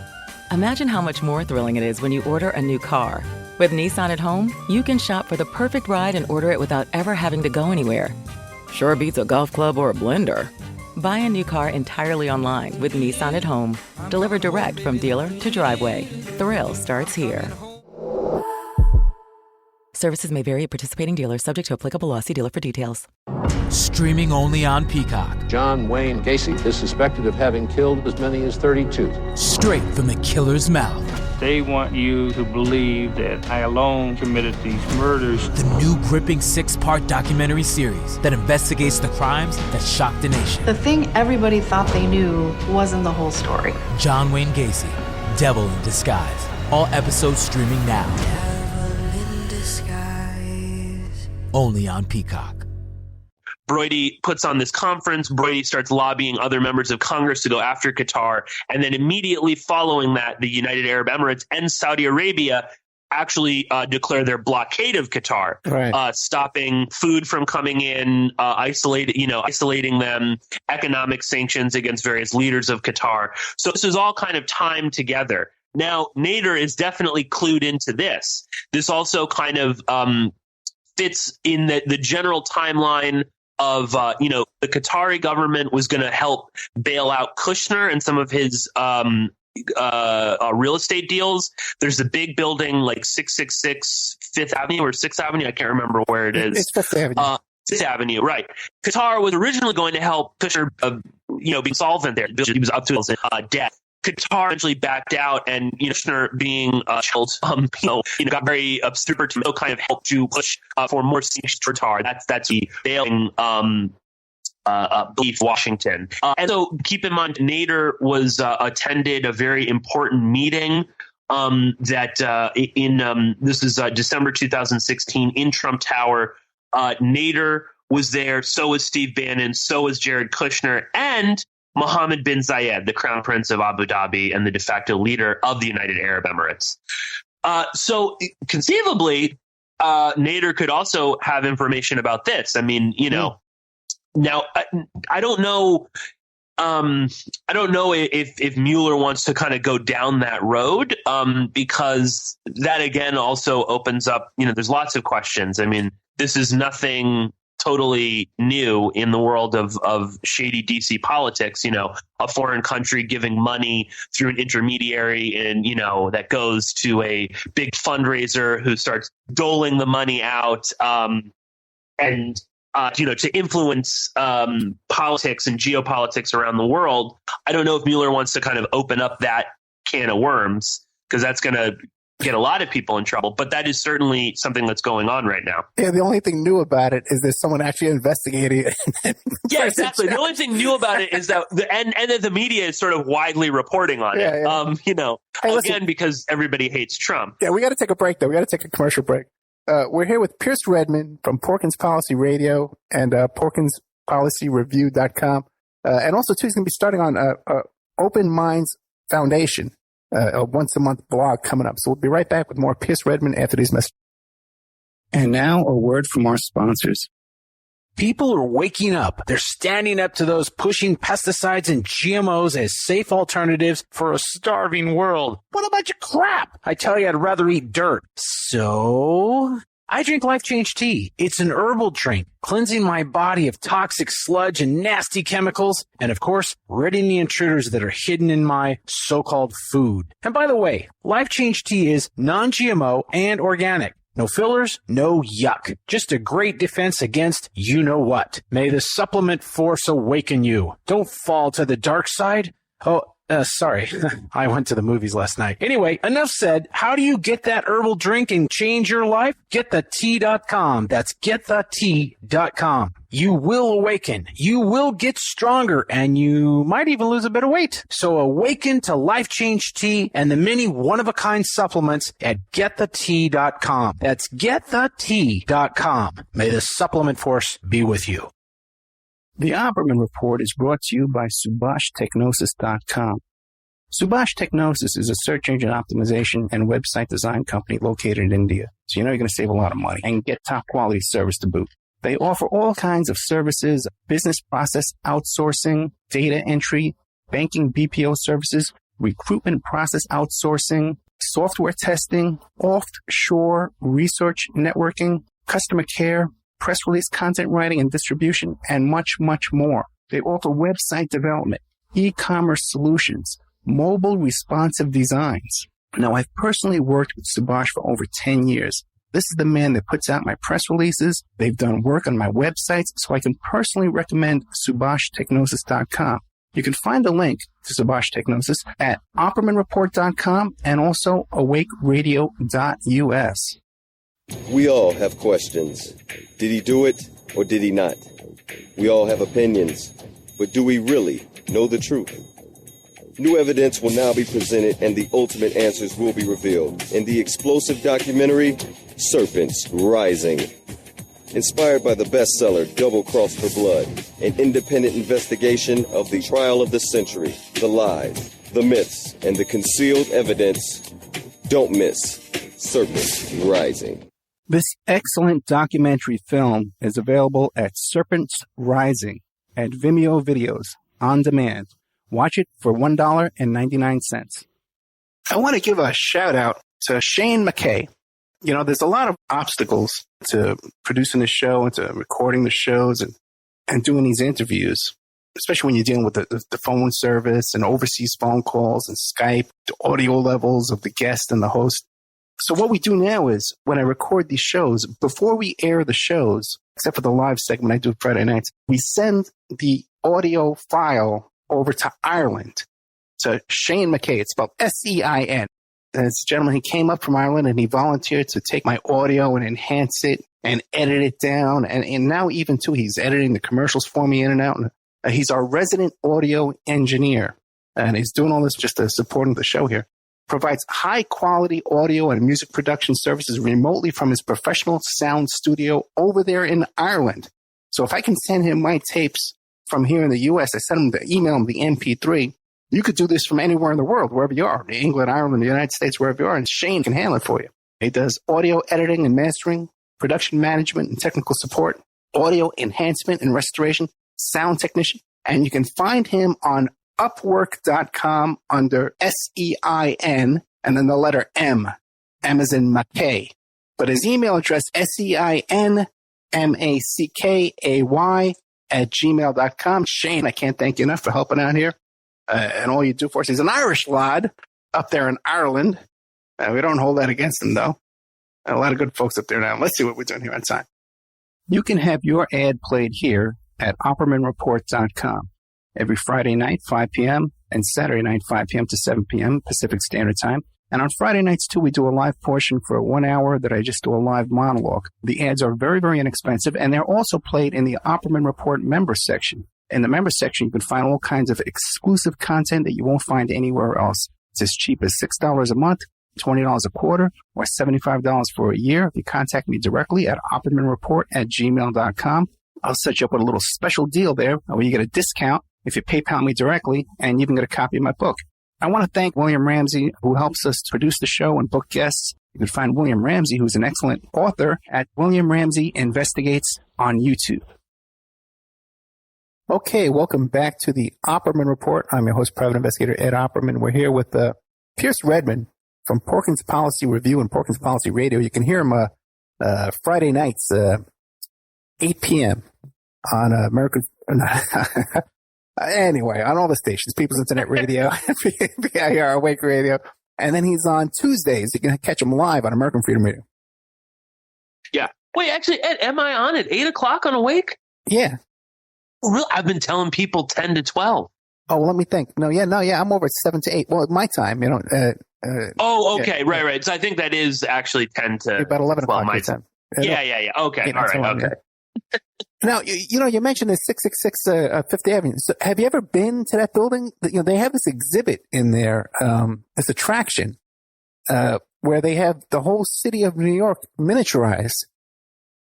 Do you know that? I've not been to the building. I mean, I might have when I was like a kid, but I haven't been there since. Although I should. I mean, it is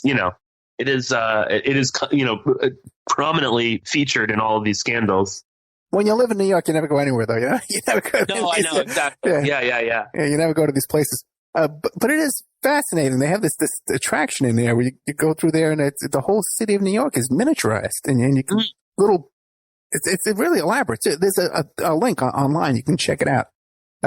Now, all this money from the Qatar, do we know if any of this money, or for the Arab AEU, has any of this money actually filtered through to the Trump campaign that we know of?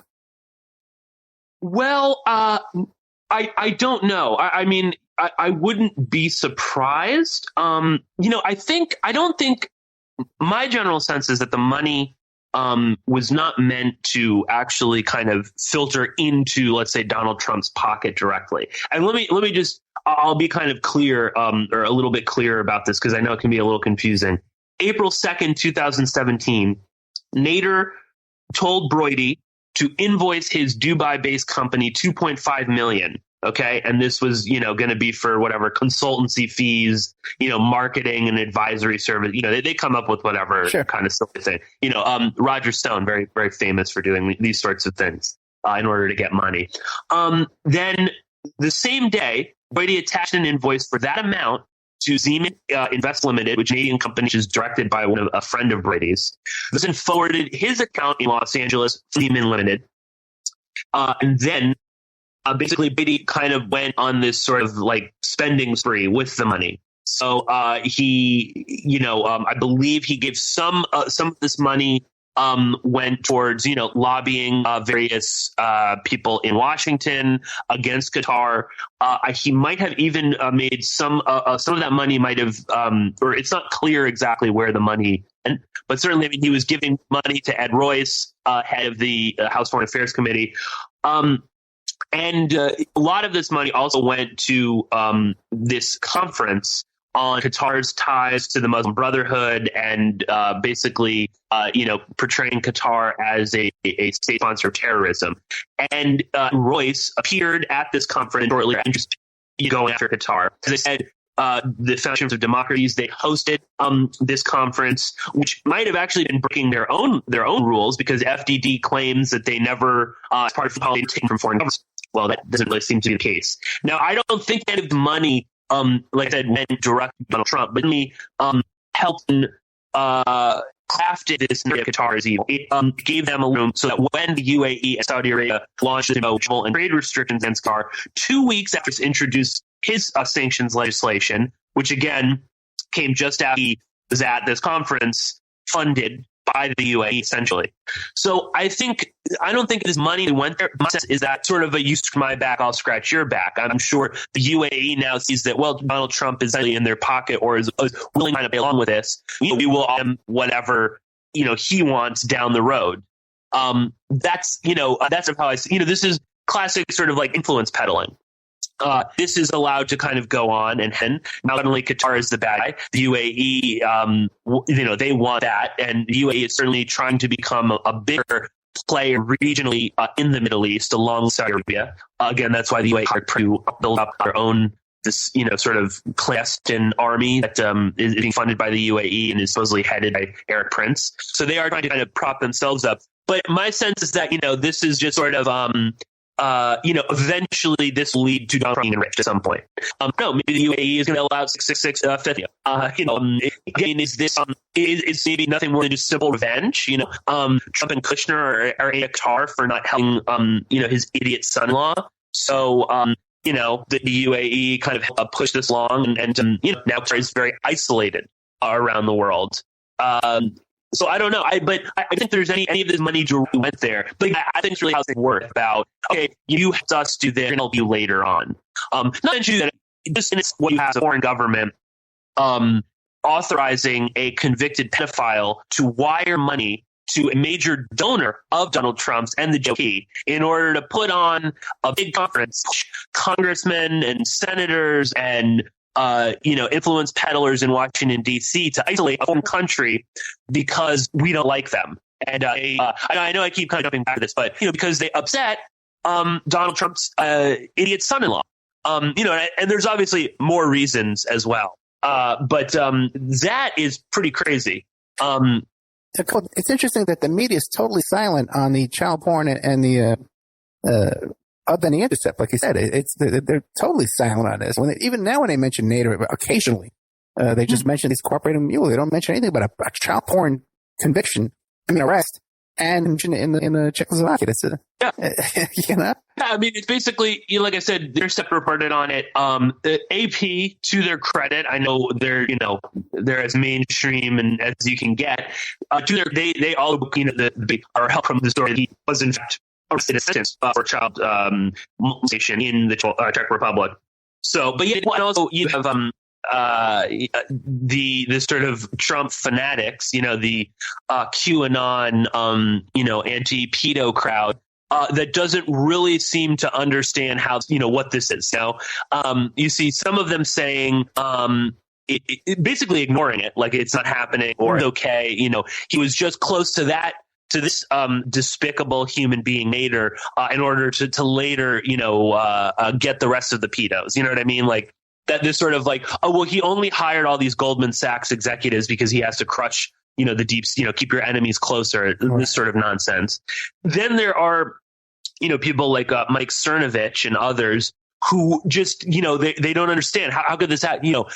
Obviously the deep state tricked Trump, or Trump didn't know, we have questions, why was Bannon hanging out with him? And it's like, well, as you've reported, Ed, Bannon's meth house, film and pornography, may be involved in human traffic. I mean, this is the kind of person that Bannon does hang out with. I mean, he's not a nice person at all.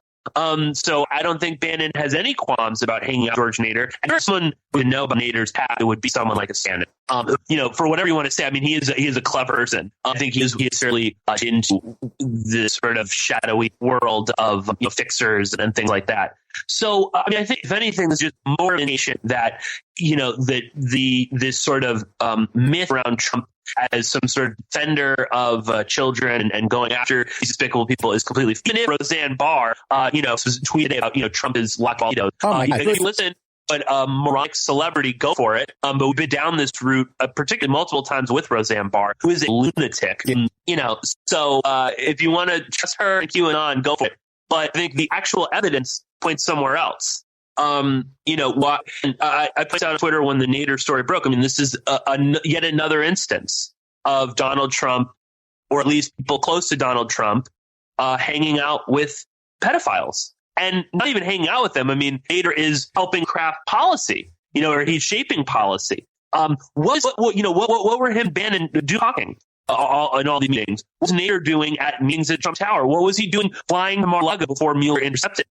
I mean, again, it's like all of these moments where Donald Trump and Jeffrey Epstein are together. I don't think they were just talking about the weather or baseball. That's not to say that Nader and Trump were talking about hurting children or something. But again, I don't think it was just a benign conversation, and I'm not at all surprised that Nader pops up in this, because this, I think, is just kind of par for the course with the Trump administration. And none of this is like new information. All of Washington kind of operates like this. The difference here is that for whatever reason, when it comes to the Trump administration, they're so sloppy at it, or they're so brazen that we're more aware of it. I think there's also, to a degree, the media it despises him so much, or they just know that they can sell newspapers and stuff by talking about him. They're also reporting on this way more. You know what I mean? Like if this were Bill Clinton or George Bush or Obama, maybe you would hear little rumblings, it would be a little blurb somewhere, in the back page of the Washington Post or something like that. But when it comes to Trump, it's front page news. So I think the media is a little bit more willing to kind of report on this. But at the same time, I find that a lot of these people orbiting Trump are sloppy at this. You know what I mean? Furthermore, does the Secret Service or and the people in charge of security at the White House, do they not check for who's coming in? I mean, that in and of itself is odd. Can most people convicted of pedophilia in a foreign country and at least charged with importing child pornography? And again, let's be clear, it's not as if the charges were, Nader for sure imported child pornography. The case got dropped because the police screwed up, but there's no doubt that he, it definitely, these magazines went to his house. Well, wait, not only that, too. There's no doubt about it. I don't even know how the police screwed up, because the first batch of, I read that, the first batch of porn they picked up they picked up legit. It wasn't streaming only on Peacock. John Wayne Gacy killed 32. Straight from the killer's mouth. They want you to believe that I alone committed these murders. The new gripping 6-part documentary series, John Wayne Gacy, Devil in Disguise. All episodes streaming now, only on Peacock. Well, they searched that bedroom. He was renting a room in a house in the 80s. What the hell was this? This guy's meeting Khomeini the next day. He's renting a room. yeah, I know. Yeah, but what do you call it? I know for a fact that before you can even get a photograph taken with the candidate, if you just want to have your photo taken with the president at a campaign rally, they get your date of birth and they run your criminal record right there. And that arrest would absolutely 100% show up. So, I don't know about a Czech Republic a conviction. Yeah, that would show up in Interpol. That would show up too. So, I would think so. Yeah. I mean, do your due diligence. If it doesn't show, reach out to Interpol. But if we're going to say that to anybody. Oh no, I'm sure they checked it out. They knew about it. They just overlooked it. But the thing is with Bannon too. He had a film company. His wife had a film company. She was like some Irish model and all that kind of stuff like that. But there's no doubt that they were filming pornography in that home and that they had, I don't know if you listened to the show in the member section, but they had padlocks on the inside of the house. And they even talked about human trafficking in Palm Beach connected to that house. And she was arrested for sneaking a cell phone and marijuana to her boyfriend in jail.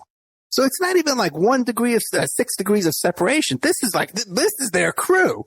This is they're a bunch that are involved in all this sleaze and porn and rape culture, and by the way, what's her name? Roseanne Barr.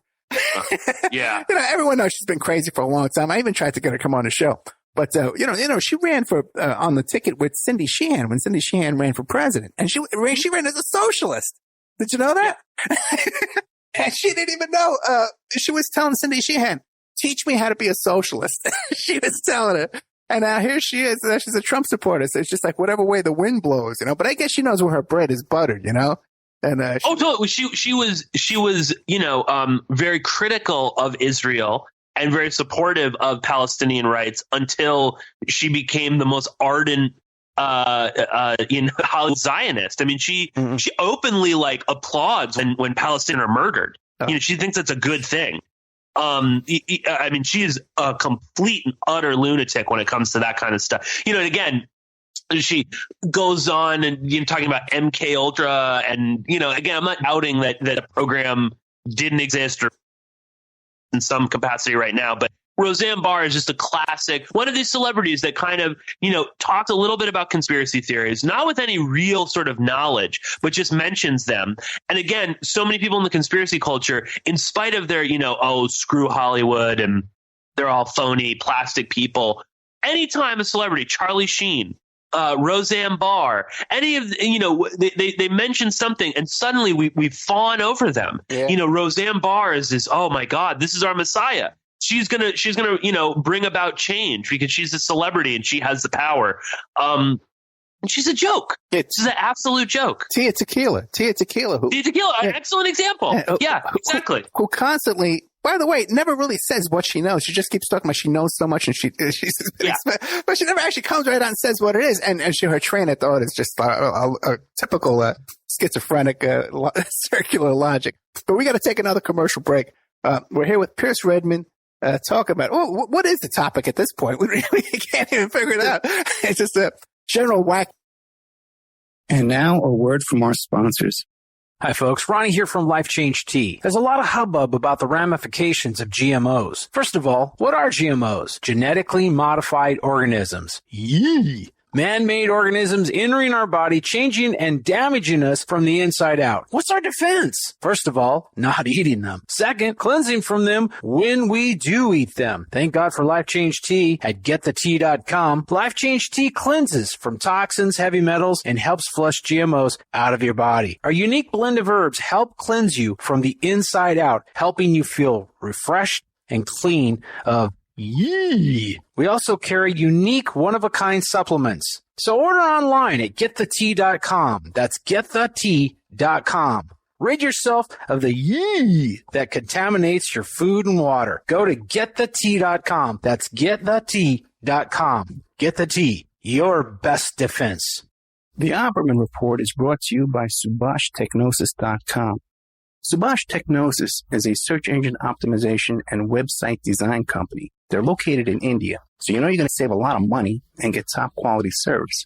They offer all sorts of business process outsourcing, data entry, banking BPO services, recruitment process outsourcing, software testing, offshoring, research network, customer care, press release, content writing and distribution, and much, much more.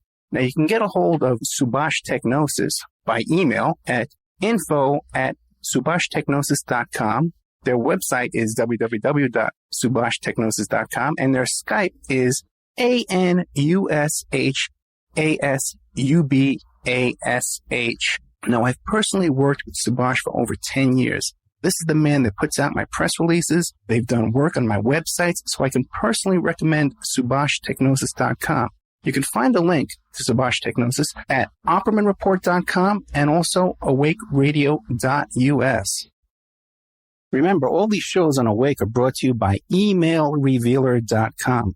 You can go to emailrevealer.com and get a copy of my book, How to Become a Successful Private Investigator. You also do all those kind of different services for you. Online dating service investigations called an online infidelity investigation. And that's where you give us your husband or your boyfriend, your girlfriend's email address, and we trace it back to their online dating websites, and we return a list of all the dating sites that email is registered to. We can expand on that investigation and trace it back to porn sites, escort service sites, swinger sites, gambling websites, and even prescription drug websites, and all kinds of digital forensics, computer and cell phone digital forensics, where we can recover deleted content from an email or a hard drive and produce a report for you that you can use in court. That's emailrevealer.com, or you can contact me at oppermaninvestigations@gmail.com. We all have questions. Did he do it or did he not? We all have opinions, but do we really know the truth? New evidence will now be presented and the ultimate answers will be revealed in the explosive documentary, Serpents Rising. Inspired by the bestseller Double Cross for Blood, an independent investigation of the trial of the century, the lies, the myths, and the concealed evidence. Don't miss Serpents Rising. This excellent documentary film is available at Serpents Rising at Vimeo Videos on demand. Watch it for $1.99. Okay, welcome back to the Opperman Report. I'm your host, Private Investigator Ed Opperman, and we're here with Pierce Redmond of Porkins Policy Review and Porkins Policy Radio, and soon to be Open Minds Foundation. Hey, real quick though, we're talking about Tia Tequila. Tia Tequila, her agent was Gina Rodriguez, the same agent for Stormy Daniels. Okay. Of course. And the night that Tia Tequila overdosed, she got back from the hospital. They gave her a bag full of pills to take. And the night she overdosed, and they had to take her in there, she had that brain aneurysm, I was involved in that whole thing. that the same woman who outsmarted Trump and Michael Cohen could not get the cops to go to Tia Tequila's house to do a well check without my intervention. So it just goes on. I know, it just goes on to show you how crazy this all is, and it's all 6 degrees of separation. We've only got about 10 minutes left, brother. Have you been following this thing with the Pulse nightclub down here in Florida? Just a little bit. I should probably look a little bit closer into it. I mean, it's. I don't know if I don't really know what to make of it. I mean, it is pretty amazing that Mateen's father was an FBI informant for many years, right? Yeah, 11 years. And then his handler was the guy who investigated his son when all the complaints were coming in about his son bragging to all his relatives and his neighbors and stuff about how he's a terrorist. I don't know. Yeah, I mean, again, I hate always jumping to the, it's all a false flag or something. Yeah. But, I mean, there definitely seems to be something going on here. I mean, Mateen's wife, I mean, they cleared her. Right? I mean, that's kind of a big deal. She was acquitted yesterday, yeah.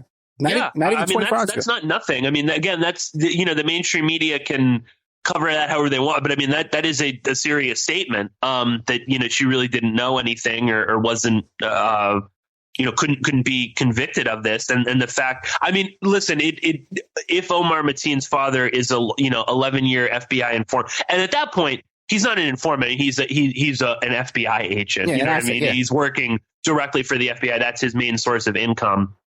If that's true, and the FBI knew about this, and I mean, it does raise serious questions about how they weren't able to stop Mateen from doing what he did. Is his father still alive? Yeah, his father's still alive, and he still gets money from Voice of America for his TV show that he does. So the guy's mostly CIA. The guy's obviously CIA. Oh, by the way, Daniel Hopsicker connected him to that guy Rohrabacher from California, who's involved in everything. It seems to be. We got to take a good deep look at that guy. Oh, Dana Rohrabacher? Yes. Yes. Oh, yeah, of course. He fought in Afghanistan with the Mujahideen. Well, he was photographed next to this guy, Mateen's father. Okay. Sadiq. And then Sadiq also shows up behind Hillary at a Hillary campaign. Then he's out in front with a Hillary poster.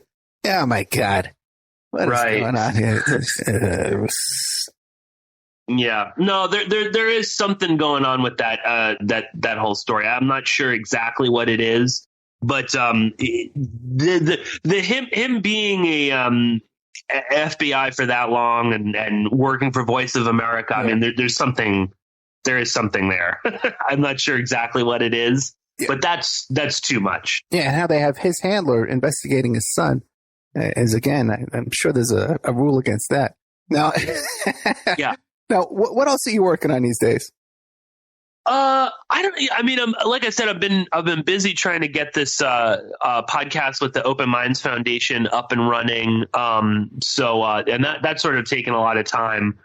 I haven't done something like that in a while, where it's like, you got to come up with a logo and intro music and, it's a fairly large foundation. So it's, you got to work with all sorts of different people. It's like a million emails. So I've been working on that quite a bit. And then, I've got a couple really interesting podcasts coming up. I'm going to be talking with Joseph L. Flatley, his new book, Sirhan, or the Hallucinatory Vanguard. And I think you've got a copy of the book as well, Ed. I think you're going to have Joseph on his show. And I also have Judy Revere, who's a Canadian journalist who's been working for many, many years uncovering war crimes committed by Paul Kagame and the Rwandan Patriotic Front, in the Congo, in Rwanda, for many, many years. She has a new book called In Praise of Blood, which is all about the RPF, their, huge cover-up of genocide, basically, during the Rwandan genocide. And again, there's this rosy image of Paul Kagame and the RPF as liberators, and they were the heroes. And Judy Revere has done really fantastic work exposing a lot of this. So I'm going to have her on my show pretty soon to talk about her new book, and she's done really great articles and really fascinating journalist. Okay, excellent, man. And how can people find you if they want to help you? You can just go to PorkinsPolicyReview.com, and you can find all my shows are up there. All the guest appearances. I do weekly or daily. Weekly. What am I saying? Weekly appearance on Chuck Ocelli's show every Tuesday night. So you can find that there. You can find my Patreon. You can find all the interviews I do. I'm on Patreon. If you want to support me, patreon.com/Pierce Redmond. I just released the bonus podcast for this month. Again, just at the end of the month, which is becoming a trend. But I had our good friend Tom Secker on the show. We talked about Cambridge Analytica, all of the news about CA and their connections. We went, ranted about the purple-haired whistleblower Christopher Wiley and all of our problems with him. Really fun show. Talking about Alexander Nix and the way that the liberal media has kind of covered Cambridge Analytica in a slightly kind of, I think, a skewed way. So, all of that you can find at PorkinsPolicyReview.com. Oh, boy, you're busy as hell, huh? You got Chuck Ocelli, and now there's a new thing with the Open Minds. Yeah, I know. I'm trying to figure out how you balance all that, and I have a new girlfriend too, so that's takes up the rest of my time. Yeah, sometimes that's good, sometimes it's bad. Yeah. All right, listen, Pierce, thank you so much for giving me some time here. Since you're so busy, man, I had no idea you were doing all this. I thought you were just sitting around doing nothing. Well, no, anytime, man. Okay. I'll always make time for your show. Thank you very much, man. Pierce Redmond, Porkins Policy Radio. I'll catch you later. Go. All right, so there we get Pierce Redmond. And if you like the show, be sure and check out OppermanReport.com, where we have our members section. There's a lot of exclusive content. We're talking about that Steve Bannon porn and meth house. Got that in there exclusively in there, and you can check that out if you want to. You can sign up for like $6 a month or $20 for 3 months. Otherwise, if you want to contact me for a discount for a yearly membership, you email me at oppermanreport@gmail.com, and I'll give you 13 months for $60. A deal of a lifetime. You can't beat that. So that's at oppermanreport.com. Also, advertising opportunities. If you want to advertise here, I've been really pushing that getthetea.com, and everybody I talk to now has been buying the tea, so I know it's working. All the loyal listeners, So check out oppermanreport@gmail.com if you want to advertise, and we'll get you on. We're on from Monday to Saturday, 6 days a week. Drive time on AM radio covers 2 million population. And then we're on Friday nights and Saturday nights on several internet stations, repeated over and over. Then it's archived over and over and over and over again. Plays forever on YouTube and Spreaker and iHeart and iTunes and Podbean and Podroll and Podbod and all that pod. Every kind of pod place. It just kind of just takes your show without asking. I mean, I don't even know how they do it, how they get the show. Or some people hand them my RSS feed, like Stitcher and stuff like that. That's all the stuff you can do at oppermanreport.com. Check them out. If you have anything, you want a guest, you have a guest suggestion, you want to email me, oppermanreport@gmail.com. I'm always happy to have a guest suggestion. We all have questions. Did he do it or did he not? We all have opinions, but do we really know the truth? New evidence will now be presented and the ultimate answers will be revealed in the explosive documentary, Serpents Rising. Inspired by the bestseller Double Cross for Blood, an independent investigation of the trial of the century, the lies, the myths, and the concealed evidence. Don't miss Serpents Rising. This excellent documentary film is available at Serpents Rising at Vimeo Videos on demand. Watch it for $1.99. Hi, folks. Ronnie here from Life Change Tea. There's a lot of hubbub about the ramifications of GMOs. First of all, what are GMOs? Genetically modified organisms. Yee! Man-made organisms entering our body, changing and damaging us from the inside out. What's our defense? First of all, not eating them. Second, cleansing from them when we do eat them. Thank God for Life Change Tea at getthetea.com. Life Change Tea cleanses from toxins, heavy metals, and helps flush GMOs out of your body. Our unique blend of herbs help cleanse you from the inside out, helping you feel refreshed and clean of yee. We also carry unique one-of-a-kind supplements. So order online at getthetea.com. That's getthetea.com. Rid yourself of the yee that contaminates your food and water. Go to getthetea.com. That's getthetea.com. Get the tea, your best defense. The Opperman Report is brought to you by SubhashTechnosis.com. Subash Technosis is a search engine optimization and website design company. They're located in India, so you're going to save a lot of money and get top quality service. They offer all sorts of business process outsourcing, data entry, banking BPO services, recruitment process outsourcing, software testing, offshoring, research network, customer care, press release, content writing and distribution, and much, much more. Now, you can get a hold of Subash Technosis by email at info@subhashtechnosis.com. Their website is www.subhashtechnosis.com, and their Skype is ANUSHASUBASH. Remember, all these shows on Awake are brought to you by emailrevealer.com. You can go to emailrevealer.com and get a copy of my book, How to Become a Successful Private Investigator. You also do all the kind of different services for you. online dating service investigations called an online infidelity investigation. And that's where you give us your husband or your boyfriend, your girlfriend's email address, and we trace it back to their online dating websites, and we return a list of all the dating sites that email is registered to. We can expand on that investigation and trace it back to porn sites, escort service sites, swinger sites, gambling websites, and even prescription drug websites, and all kinds of digital forensics, computer and cell phone digital forensics, where we can recover deleted content from an email or a hard drive and produce a report for you that you can use in court. That's emailrevealer.com, or you can contact me at oppermaninvestigations@gmail.com. Bundling car and renter's insurance with Geico is so easy, your neighbors are probably already doing it. But who? Look for the signs. Chances are they live in a home and have a car. They use money and enjoy having more of it. They probably drink lots of lemonade. Lemonade. And they've probably said something suspicious like, "I'm bundling with Geico," or "Stop spying on me with those binoculars." If so, you may want to ask them how easy it was to bundle with Geico. Bundling is easy with Geico. Just ask your neighbors. Streaming only on Peacock. John Wayne Gacy killed 32. Straight from the killer's mouth. They want you to believe that I alone committed these murders. The new gripping 6-part documentary series, John Wayne Gacy, Devil in Disguise. All episodes streaming now, only on Peacock. We stand for giving back to our community.